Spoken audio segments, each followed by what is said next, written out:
saying that loud. Ladies and gentlemen, welcome to today's episode. I could fly higher than an eagle.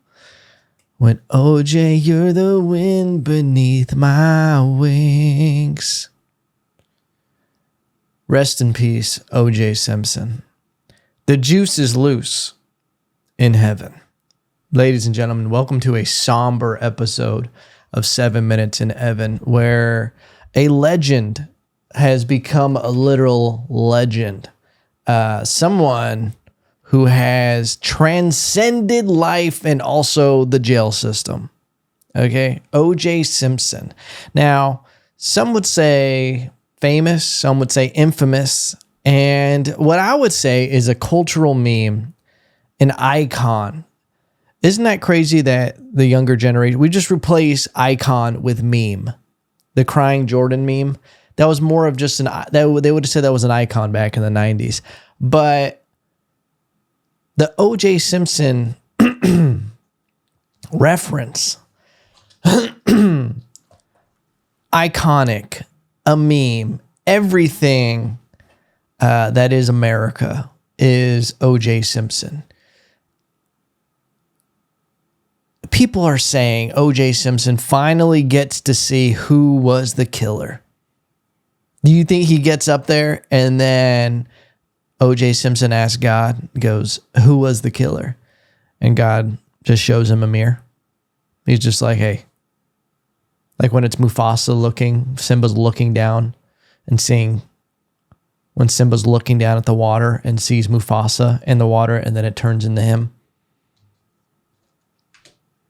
It's like Obi-Wan Kenobi when he's like, of course I know who he is. He is me, you know? Crazy. It is crazy. And also you don't mock the dead. Here at Evan Lopez Incorporated, EL Inc., if you will, we do not mock the dead unless they deserve it. Looking at you, Betty White, almost made it. Okay. No, Betty White, a saint. She was on I wanted Betty White to live forever. I thought if anybody deserved to eat a baby for health purposes, it was Betty White.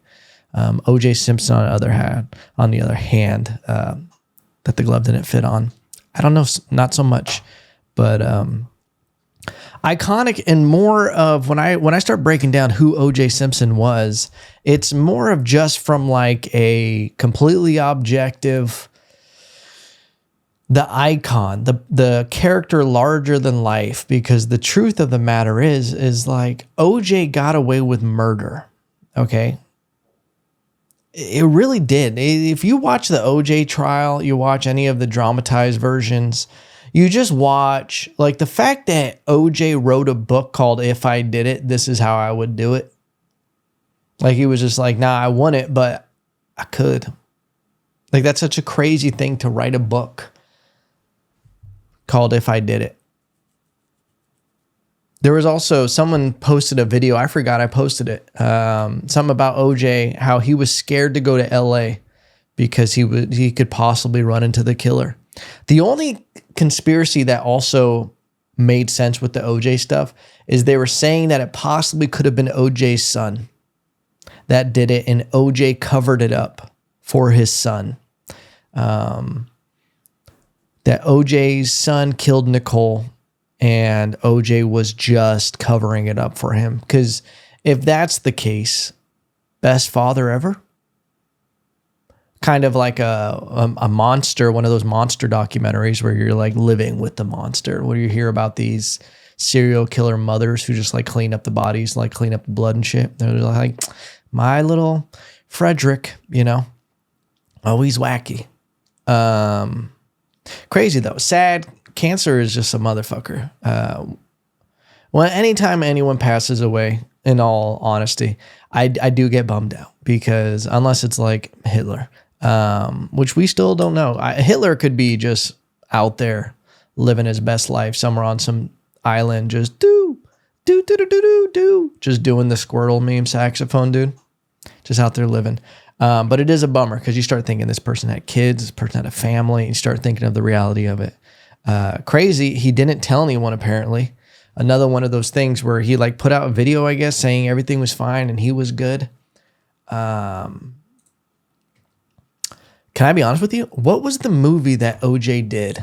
It was like, was it The Naked Gun?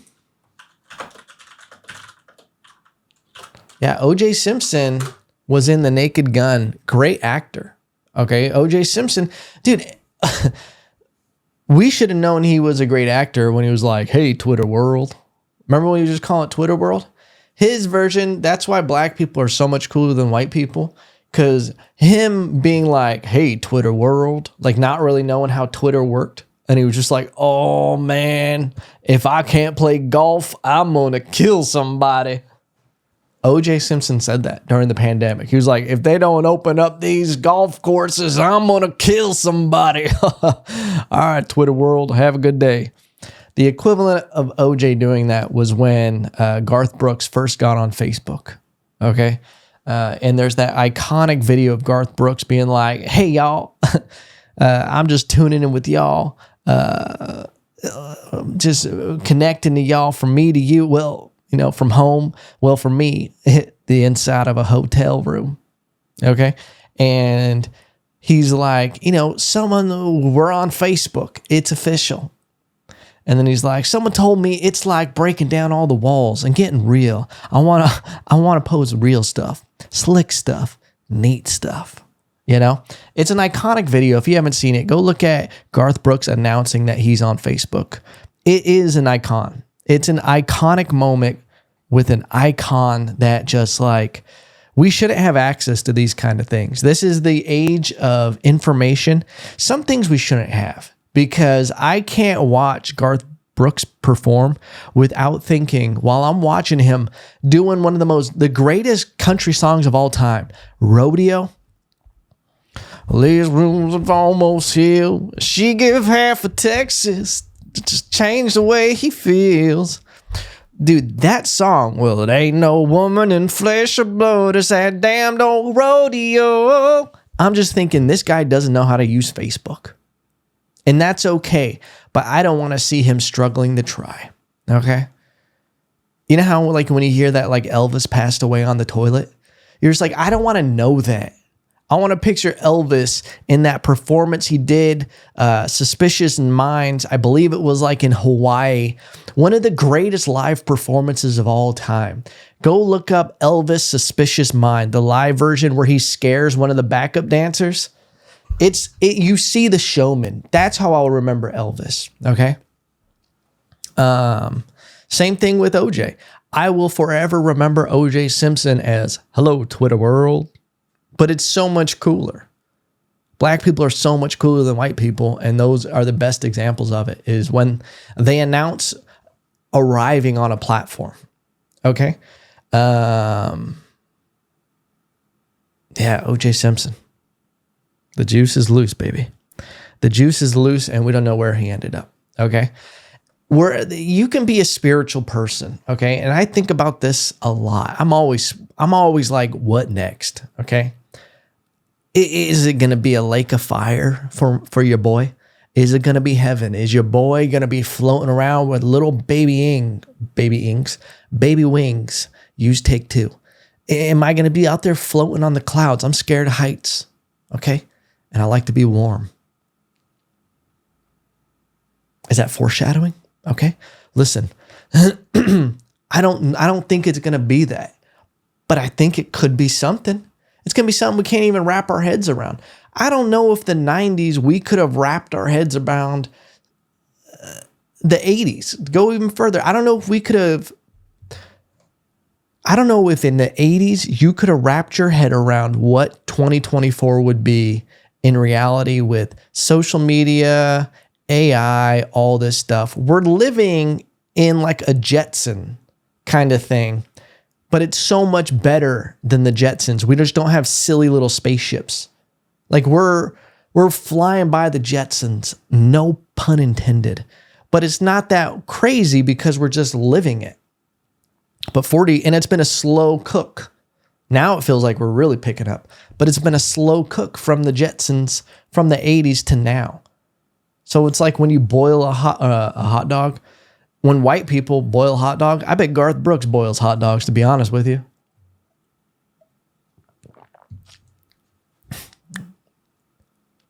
Garth Brooks boils hot dogs and then puts a little bit of spicy mustard on it and goes, ooh, caliente, you know? I feel like Garth Brooks just smells like baked beans, to be honest with you. I just feel like that's kind of his thing. O.J. Simpson smells nice. I feel like he probably smelled really nice. Okay. Where was I going with that? Boiling hot dogs. What were we trying to boil before hot dogs? This is what happens. We've gone too far, ladies and gentlemen. If you know what I was about to say, call in. It's gone. It's just gone like that, ladies and gentlemen. That's the thing when you do a podcast that's not scripted. All of this just dropping off the dome, okay? But I think when you pass away, there's going to be something. I do think that. I was trying to get that boiling thing back. I was stalling. I'm sorry. We're moving on. When you pass away, something's going to happen, okay? And you're going to be judged for it. I don't know. You always like thinking about karma and stuff because you think like that makes sense to things. But like, I feel like in reality, for a lot of history, the bad people win. Okay. And maybe you look at karma and it's almost just like karma in a lot of ways is, people's, when you have an assumption and you want it to be fulfilled, like you kind of, it's like a self-fulfilling prophecy. And it's got confirmation bias with it. And you're like, well, that should happen. But then like bad things happen to good people too, you know? Do we get another life? Is that going to be the thing? Dude, what if OJ comes back as straight orange juice next time? That's silly. O.J. Simpson comes back as an orange and he just gets picked by a white woman and she just stabs that orange in half and juices him. Full circle. Full circle stupidity today. Okay. But it is crazy. We're so desensitized to celebrities passing away. And with the way the internet is, everybody's rushing to the joke. Everybody is just trying to say the funny angle on O.J. Simpson passing away. Which that's what the internet is. The internet is just memes and, fake information. Okay. I just saw a thing yesterday saying that I saw two polls within 15 minutes of each other. One a friend sent me, and the other one was just like on a news article that I read, completely separate. One said that Trump and Biden were neck and neck, and RFK was like at 7%. So it was like 40-some% and 40-some, and then like 7%. He was just barely hanging in there. And then I was just like, wow, really announcing his VP really fucked him. And that was my mindset. And then another news article pops up showing RFK leading them in favorability. And I went, well, what's the real fucking poll here? Here's the thing. No one's polled me.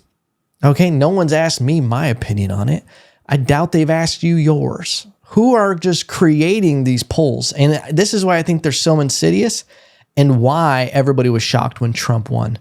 I think they start creating these polls to give confirmation bias, but also influence you to being part of the bigger mass. Because more than being right, people don't want to be different. That's the truth. I'm going to say that twice. Say it louder for the people in the back. I hated people who would say that shit. Say it louder for the people in the back. The fuck? What? Stupid. Listen. People do not want to be wrong. There's always those scientific studies that would post something, or they would, they go around the room. Everybody would pick. They'd be like, which line is longer? And then they would have someone be different. Someone, there would only be one real person under the study, under the test. They would do like a thing. Which circle is bigger? They would all pick the right answer. And there would only be one test study, one out of like 7 people. They would get the right answer also. And then they did another one. They're like, which line is longer? and they would have everybody pick the shorter line, and the person who was actually the test subject would go last.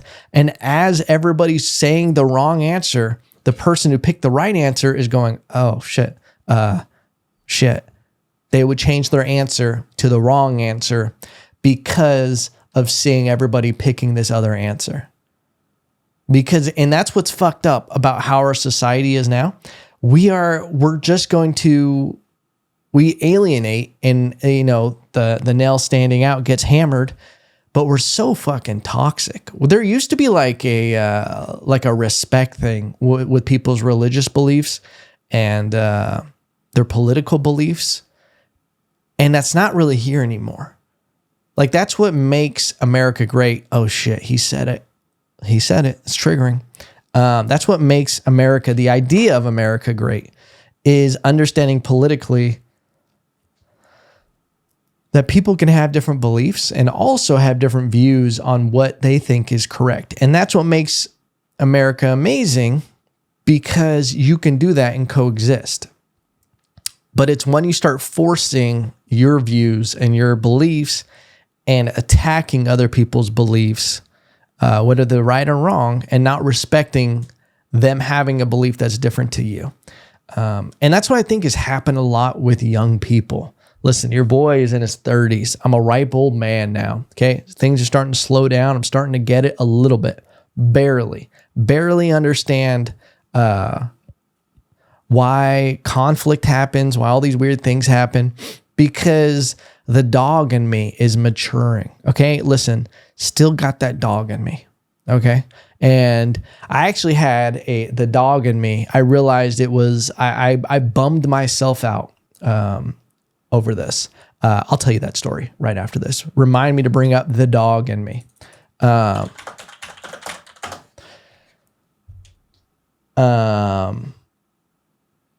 As you start getting older, you start understanding that what happens to you and what other people do doesn't affect you as much as you think. When I was younger, I used to get, I'll say some Gen Z things so you guys can understand, but I definitely have a weird codependency thing. It's something I've gotten a lot better with in my relationship. It's something I've just gotten a lot better with in life. And when I say codependency, I mean that I care what others think and I want people to feel good.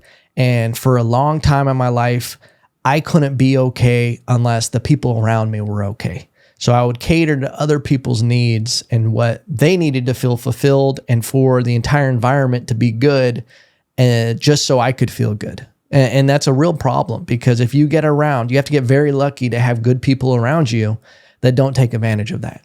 And it wasn't until I started, in my early 20s and stuff, I started being around some people and, even in my relationship, that didn't take advantage of that. When I didn't realize, I started realizing like, oh, I don't need to overextend myself just to exist.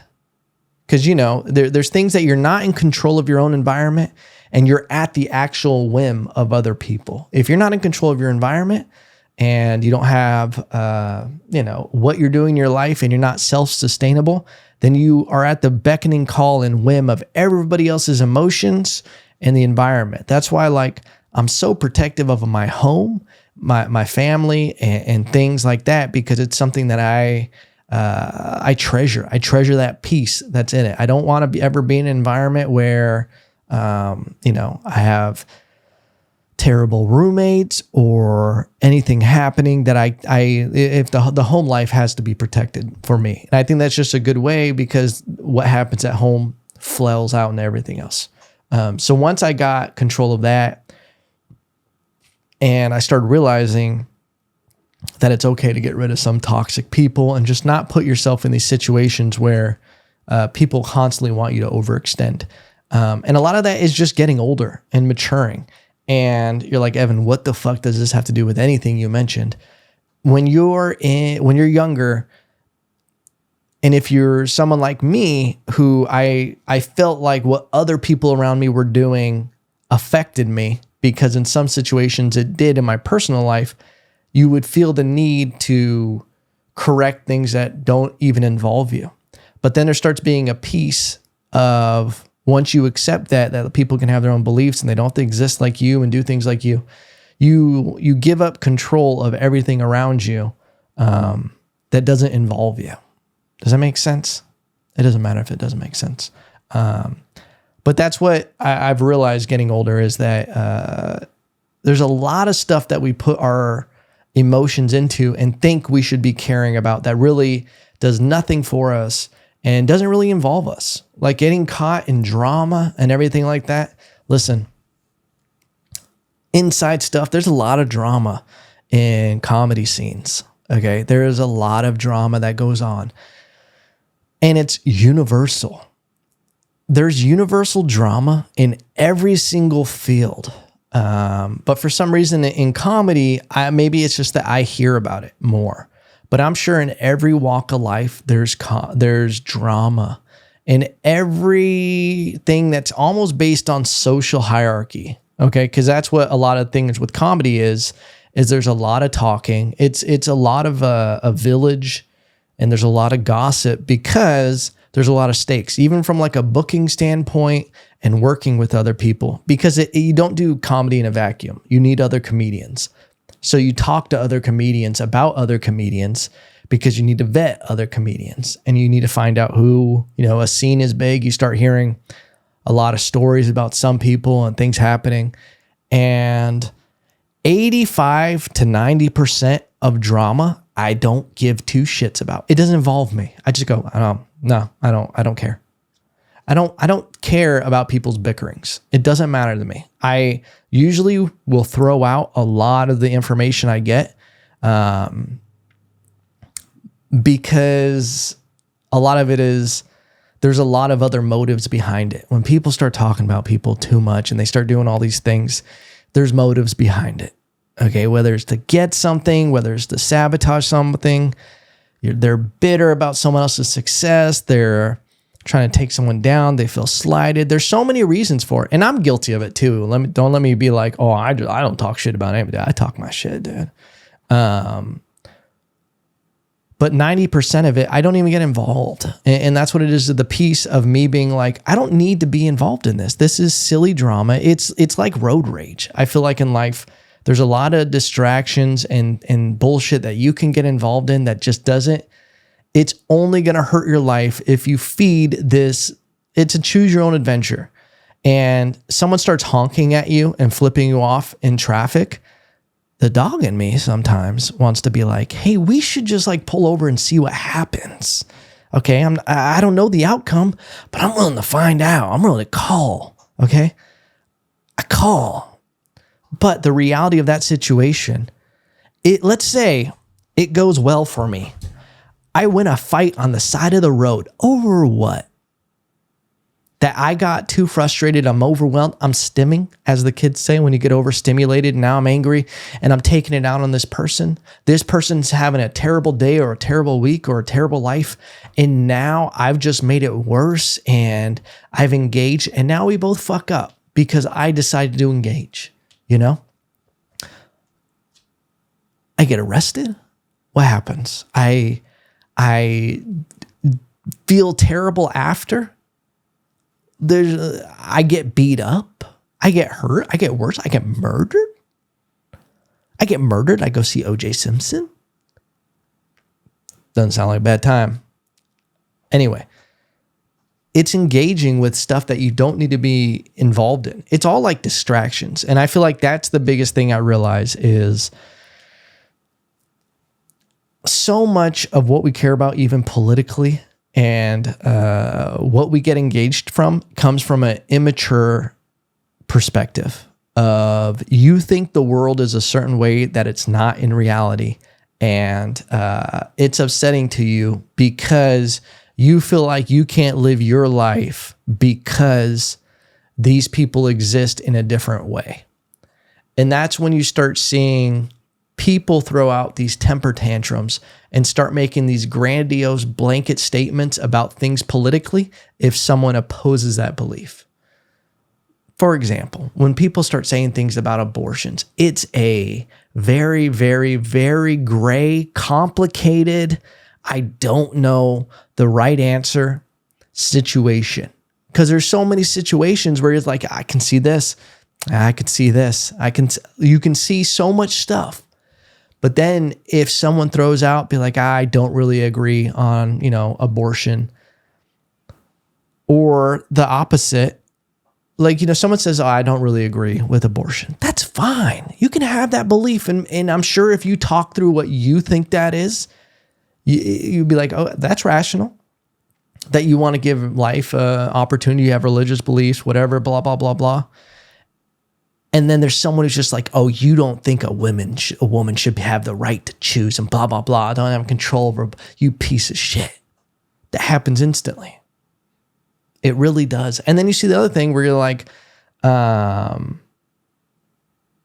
think abortion should be a woman's choice. You think people should be allowed to murder babies? Oh, you're a baby murderer. And then that snowballs. And it's these huge blanket statements because you have to be emotionally mature to start having more complicated discussions.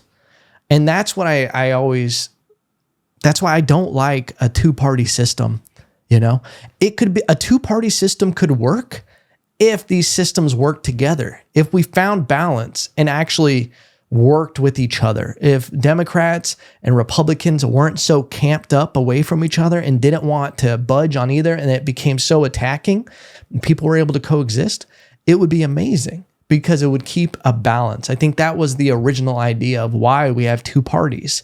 But it's just gotten so manipulated that you don't really see that anymore. And I think that's the thing is, if you like with people, there always has to be a balance, and that's what like emotional maturity is realizing, these people don't believe what I believe, but that's fine. I'm sure they have their own experience. They have a lifetime of different circumstances to believe something,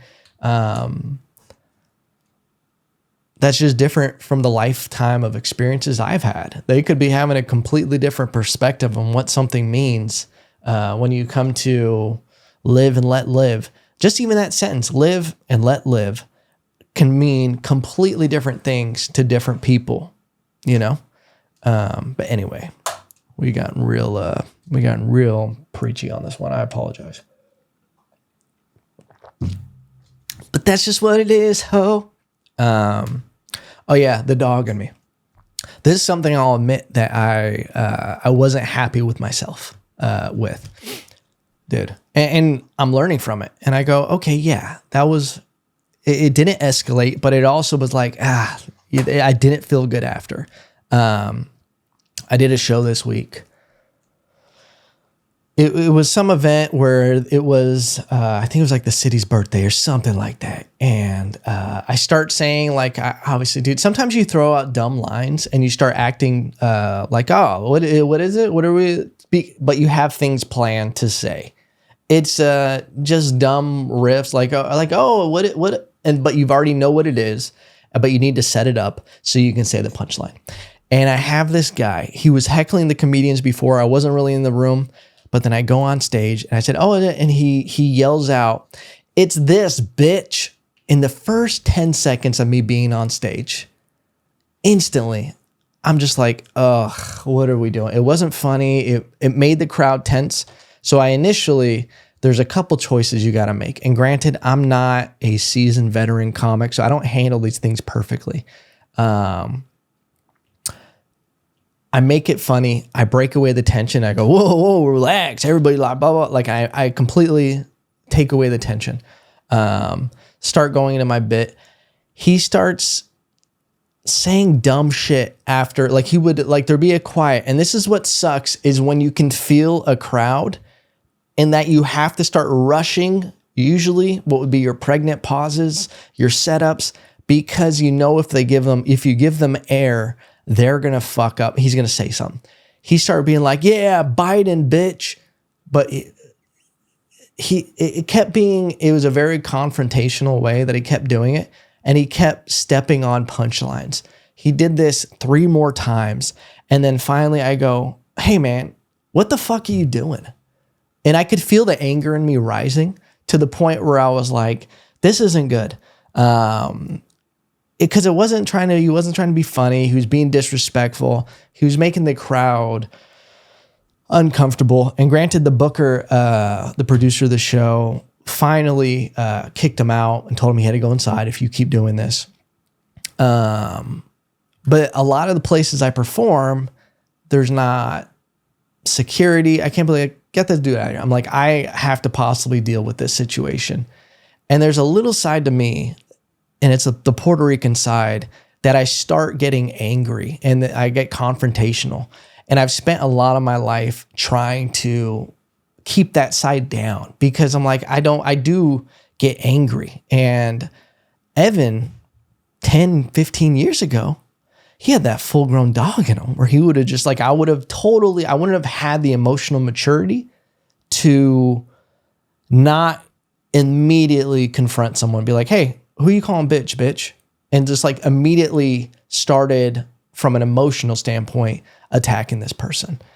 And, but I didn't like the way I felt. I was very fired up during my set while I'm doing jokes. And that's the last thing you want to do is feel angry and fired up and being like, I want to beat the shit out of this person right now.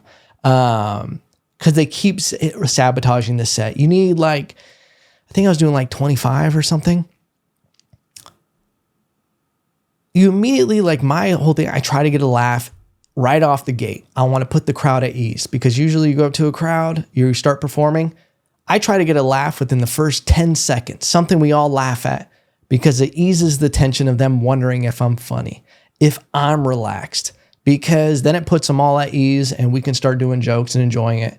And then we're building up. This person fucked up that first thing. Boom. I was able to be like, oh, all right, we keep going, funny. I'd start building up 2-3 minutes into a joke. We're getting laughs. We're going, we're grooving. Boom. He says some dumb shit. It just derails the joke right at the punchline. And then it's like, when you see the crowd start feeling uncomfortable with the situation, it's not great. You don't want to, I don't think I'm skilled enough to really handle hecklers in a sense of the crowd enjoys it completely. I was able to do it a little bit, but it's like, it's just a thing that takes time. And and that's the thing is I work on it the next day. I start writing my heckler jokes. I start figuring out, okay, how do I handle this the next time this happens? And that's just part of it, baby. And the thing is that you don't get too hung up on it because it happens like that to where it's like show stopping. For me, like once every 100 shows. Normally crowds are fucking phenomenal, okay? But every now and then you get someone who just does something that's just derailing and terrible. But the part that I was upset with myself at is that I went in there after. I was going to leave and I was like, just avoid this person. Just walk the other, just don't walk through the bar. Walk around. There's a little way I could have went straight to the parking lot. But I went in there being a little confrontational with them and staring at them. And if it could have escalated. And after I walked out, I was like, you're so dumb. Like that was a dumb thing to do. And it was like emotional immaturity. And that's what I realized because again, what would be the best case scenario there? What would be the worst? Like the downside never outweighs the upside in that kind of situation. But yeah, that kind of thing happens. I'm in my 30s. I don't want to fight with anybody. Okay. Like I don't want to fight I get tired easily. That's how I know I'm getting older. I just get tired. I get tired from basic stuff. I go for a walk, dude. And I'm like, I need a butterscotch candy and a nap. Okay. I don't want to fight with anybody. But it also made me realize, be like, oh, Evan, it was a humbling moment driving home after. And I'm happy that it didn't escalate. But it was a humbling moment being like, oh yeah, you still have a lot of work to do. Okay. Still an unfinished painting. All right. But all right, ladies and gentlemen, that's long enough for this episode. We got real preachy. Listen, OJ passes away. Do we say RIP? Okay. Technically they never proved it. Okay. So in the American court system, OJ's innocent. Okay. And the earth haven't gained another innocent angel. All right. Thank you for listening to the podcast. Don't forget to like, comment, subscribe. We do have new content coming out on YouTube. That's going to be different than the podcast. Okay. Going to be announcing a new weekly comedy show pretty soon here in Austin. Show at the end of the month in San Marcos, Wake the Dead. Shows throughout that I'll be randomly posting on stories, but those are shows that I'm producing. And ladies and gentlemen, thank you for listening. And remember, no matter what, I still love you.